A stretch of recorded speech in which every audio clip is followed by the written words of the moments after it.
we now present For the Record. Welcome to For the Record. I'm Naomi Kowles. Today, a story of escape and a hint of new beginnings. This week on News 3 Now, our Susan Siman brought us the gripping narrative of a Ukrainian family who fled the Russian invasion to come here, to the Madison area. Here's just a glimpse of that piece. It's extremely difficult to say go, just go or run or escape. Right before the invasion, the family abandoned their home in Kyiv and headed into the unknown, driving 10 hours to a tiny cottage in the mountains. People in this country cannot imagine what that is like. I will tell you only one thing. I had a chance to see by video my apartment 2 days ago, and I have friends who stayed in Kiev, and they went to my apartment to take out the rest of the food that I left because they are starving. They're really starving. They don't have anything to eat there. And I gave them keys from my apartment and said, take everything you can. And they showed me my apartment, and it's my home. Is it still standing? It's still standing, but I don't know what will happen. I pray to God.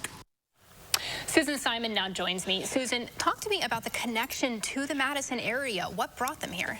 This story is so heartbreaking and yet so inspiring and so multi-layered. I mean, we were barely able to scratch the surface of everything this family has been through. The story begins with friendship.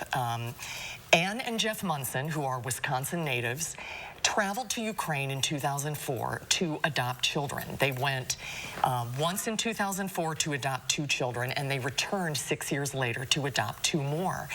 And during the very complicated process of international adoption, which is a riveting story in itself, they worked with a Ukrainian interpreter, Vitaly, who quickly became a part of their family. He spoke fluent English, he listened to American music, and described how he made them feel safe. He navigated them through the entire process, and they stayed very close and connected through the years. So when the rumbles of war in Ukraine began, it gave Anne and Jeff an opportunity to repay a kindness that had been extended to them almost 20 years ago now, and to help them come to the United States. You told the story so beautifully, and just the way you talk about it is just such a riveting, remarkable way to put this all in perspective for us. But we're also joined by special guests. Introduce who you brought with you. They are here today. Snezhana Baykova is right next to me, and with her son, Daniel Baykov. Welcome, guys, and thank you so much for all the time you spent with me and for sharing this incredible story. Thank you very much that you invited us. We are more than glad to share our story because, you know, I know that right now we are like lucky people being here, and many citizens of Ukraine don't feel safety.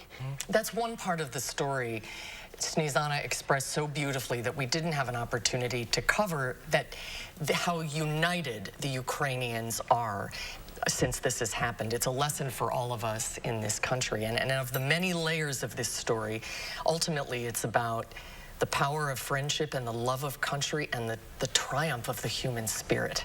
And I think one of the biggest questions viewers are going to have after watching this piece is, number one, how is your husband doing, your father doing? What is he doing now, and is he safe? For now, my husband is situated in western part of Ukraine. This is more or less safe place. My husband and his partner and another friends from Ukraine, they organized a company, non-profitable company, very, very fast. And they brought already 2 big trucks of humanitarian aid from Spain, and more help is coming. So they're helping with the humanitarian he found crisis. himself in this, and he says that I will do everything possible to help everybody. Daniel is very lucky to be here.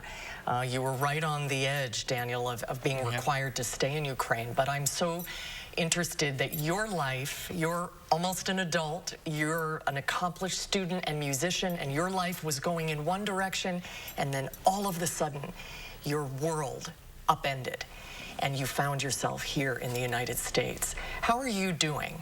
Oh, it's a tough question. I'd say that, well, I'm a lucky person and very unlucky at the same time. I'm lucky that I got here in the country I was dreaming about to study and live since my childhood. But at what cost? You know, I feel myself safe now, but with all the friends, with all my family that I left in Ukraine, my soul, it cannot stay safe, you know, it cannot be clear. It is poisoned with this disgusting war and the events that happen every day, and I cannot run away from it. I'm not saying that I do want to run away from it, but it is still impossible, and it haunts you every day. You start your day with checking a lot of news on the channels. I do it usually on my phone, and then we tend to speak to our relatives via video calls, that stuff. My mom, she helps a lot of people, and well, my life was literally ruined because I was blooming, I would say. Yes. Like winter jasmine, you know, like it was January by the time. Now I've lost everything, and I'm trying my best to build my new life, apply to the UW Madison University, make my rock band here, and continue on gaining vital and specialized knowledge. How often are both of you able to talk to your friends back home, talk to your family? I know you, your mother, what's going on with her, and how often are you able to talk to friends? My mom, my sister, my niece, and my sister's ex-husband, they lived in different apartments in Kiev. And after they connected, they moved in very old car to Hungarian border. After this, they moved to Czech Republic because we found some people that promised to help, and they really helped. So they provided them nice apartment for free, and they can stay there. I think that's the thing about your story that is so powerful, and Naomi, maybe you feel this way too, that when we watch the video of what's happening there, you think, okay, what would I do? And in this country, we cannot relate at all to the experience you have been through. Like, try to imagine walking away from everything you own with elderly, fragile parents and vulnerable children and beloved pets into the complete unknown. It requires a level of bravery, Snezana, that I am in awe of, that you were able to do it. And I think for everybody else watching you, it is such a, both of you, it is such a source of inspiration. To tell you the truth, it's not possible to prepare to such things because many people didn't believe in it. It's impossible to imagine. This is 21st century, and we live in life where we just heard from our ancestors, and just not to go far away from my grandma. You just have to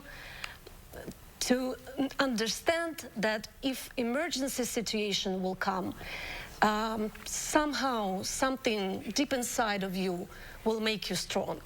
And I want us to take a quick break here. We're going to be talking about what your plans are now that you are in America, what your plans are next. We're going to be covering all of that. For now, stay with us. We'll take a quick break.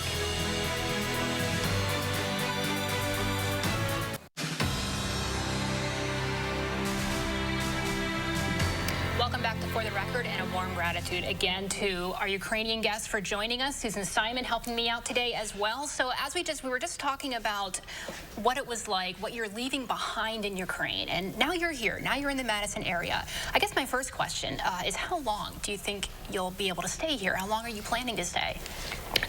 We fled from Ukraine, and we were able to cross the border with the United States because we had actual B1, B2 tourist visa.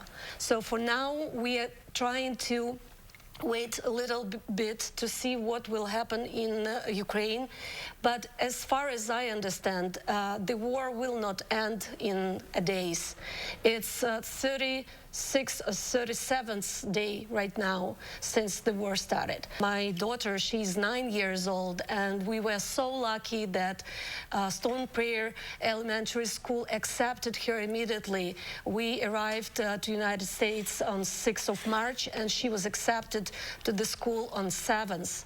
And she's very excited, and she's doing very good. What do you tell her, though, Snezana, when she asks you when she'll see her father again?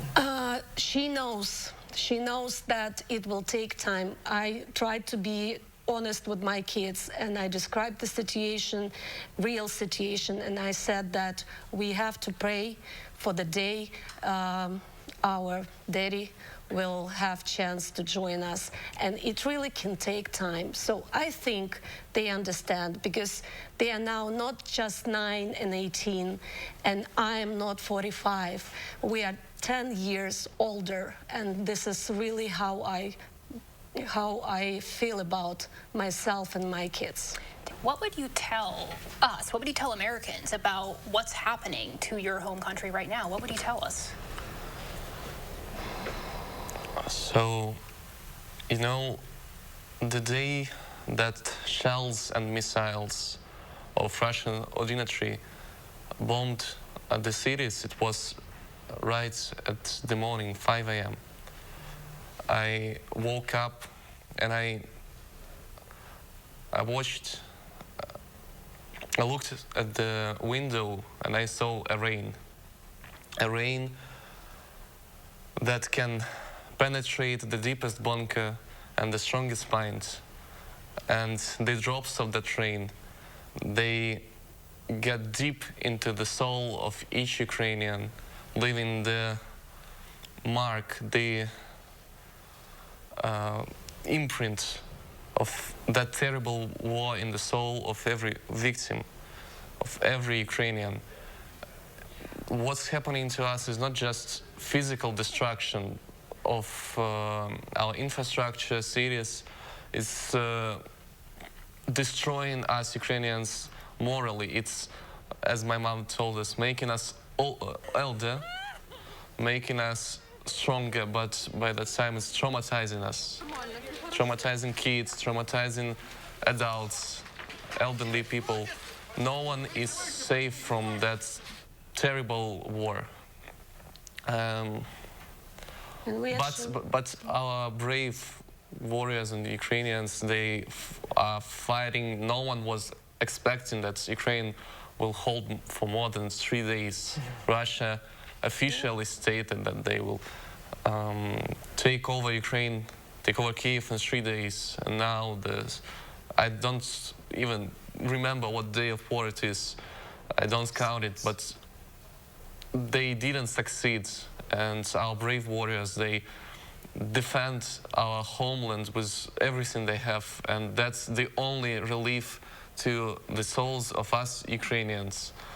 But none of us will be safe, none of us will be patient and relieved until the bombs stop dropping and people stop dying, until we put the bricks of destroyed houses on the place they should be, not shattered on the ground, but strong and united in the wall and in the house. And can I add, I know that many Ukrainians who stayed in Ukraine, it doesn't matter where you are, in which city, in Kiev or in western part of Ukraine. Even Lviv was bombed.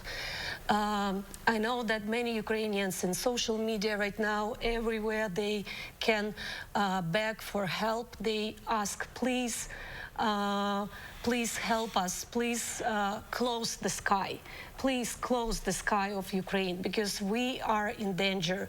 Bombs are coming, troops are leaving, but bombs are coming. More bombs are coming to Ukrainian cities. And this is the begging of Ukrainian people to everybody in the world. Help us to close the sky from bombs. Because not only military people die, not only army dies, civilians. but they destroy schools, kindergartens, even hospitals. Can you imagine that?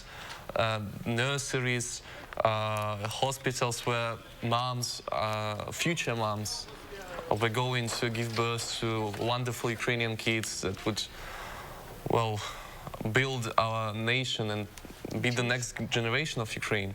They bombed it, they killed people, they destroyed civilians, and if the world can close the sky, they won't stop the war, but they won't stop the deaths of civilians and the damage that they deal to poor people that didn't choose the war and didn't choose that fate.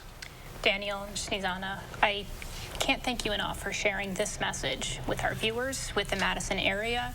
It's, I know, one of heartbreak and tragedy as you're watching what's happening right now in Ukraine, and all I can say is I can't thank you enough for sharing that. Susan, for joining me today and bringing us this story. Are you guys staying in touch? I know that... Yes, I mean, this is the beginning of the story, and I'm looking forward to following where this journey takes all of you. And I think the best is yet to come for both of you. Thank you, for sure. Our hearts and our thoughts will stay with both of you. Thank you again. When we come back, it's election season in Wisconsin. And next week, you'll be asked to make your choices in several local races. Political reporter Will Keneally will be with me to break down what to know and who's on the ballot.